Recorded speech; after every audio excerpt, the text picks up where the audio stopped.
They are massive, some weigh over 40 tons. That's heavier than 3 school buses.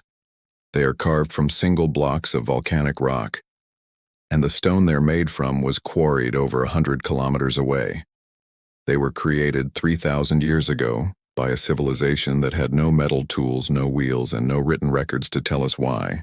These are the Olmec Colossal Heads, and for over a century, they have guarded a mystery that scientists are still struggling to solve.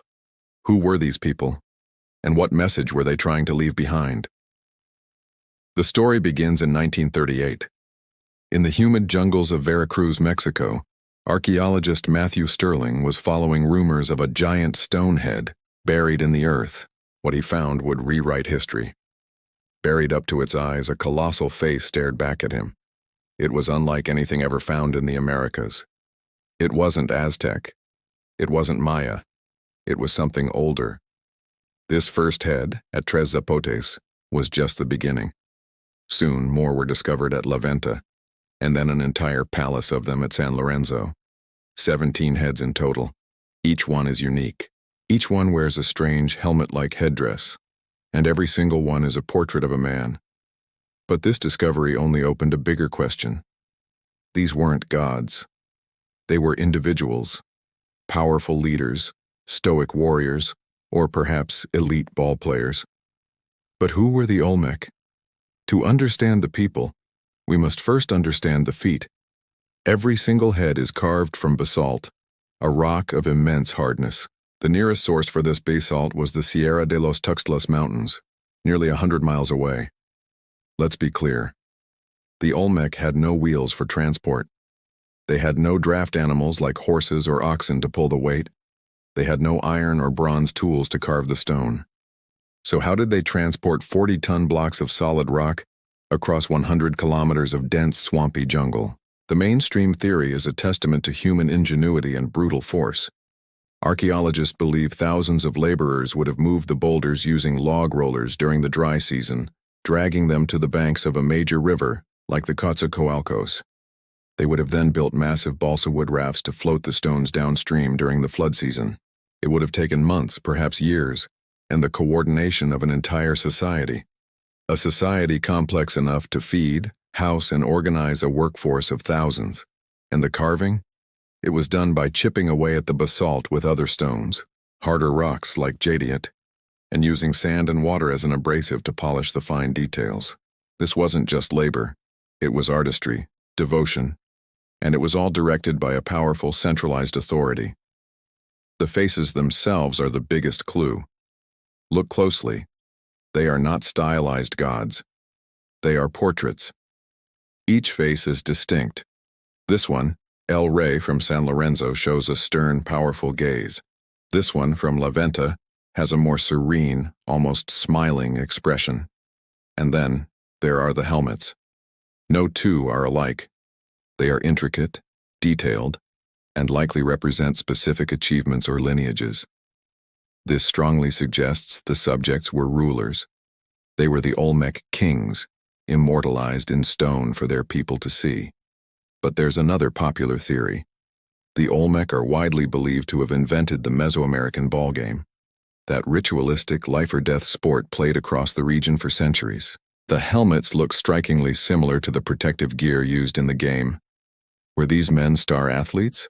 Or were they warrior kings where prowess in the game was their qualification to rule? The truth is likely a combination of all three. They were the elite, the powerful, the men who controlled the Olmec world. But here is where the mystery deepens. The Olmec didn't just leave these heads. At some point around 900 BC, their society at San Lorenzo collapsed. And when it did, the heads were attacked. Almost all of the heads found at San Lorenzo were deliberately mutilated. They were smashed, chipped, and then, painstakingly, buried. They were lined up in rows and covered with earth as if in a ritual act of decommissioning. Why? This wasn't random vandalism. The effort it took to move these 40-ton heads just to bury them was immense. Was this an internal rebellion? Did the common people rise up and kill the stone portraits of the rulers who oppressed them? Or was it a ritual by their successors? a way of neutralizing the spiritual power of the previous ruler to make way for the new one. This deliberate burial is why they were lost to the world for 3,000 years. It was an act of violence, or perhaps reverence, that locked their mystery away until we found them. So finally, who were these people? The Olmec were the mother culture of Mesoamerica.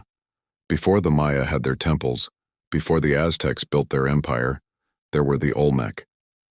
They emerged around 1600 BC in the tropical lowlands of Mexico. They were the first in the region to build monumental ceremonial centers. They may have been the first to develop a writing system. They were the first to domesticate the cacao bean. Yes, the Olmec gave us chocolate.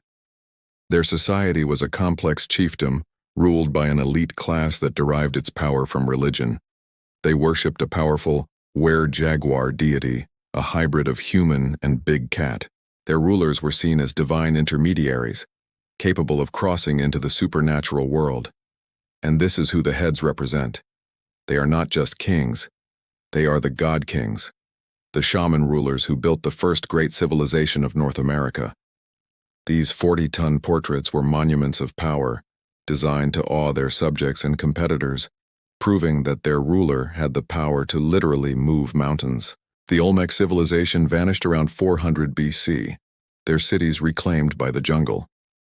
But their legacy lived on. Their religion, their ball game, their calendars, all of it was passed down to the Maya and the Aztecs. The Olmec Colossal Heads are the last surviving portraits of this founding culture. They are the 3,000-year-old faces of the mother culture. The final mystery remains. What specific event triggered their violent ritual burial? Was it fear, anger, or reverence? That part of the story, the Olmec kept for themselves. What do you think happened to the Olmec heads? Was it a rebellion or a ritual? Let me know your theory in the comments below.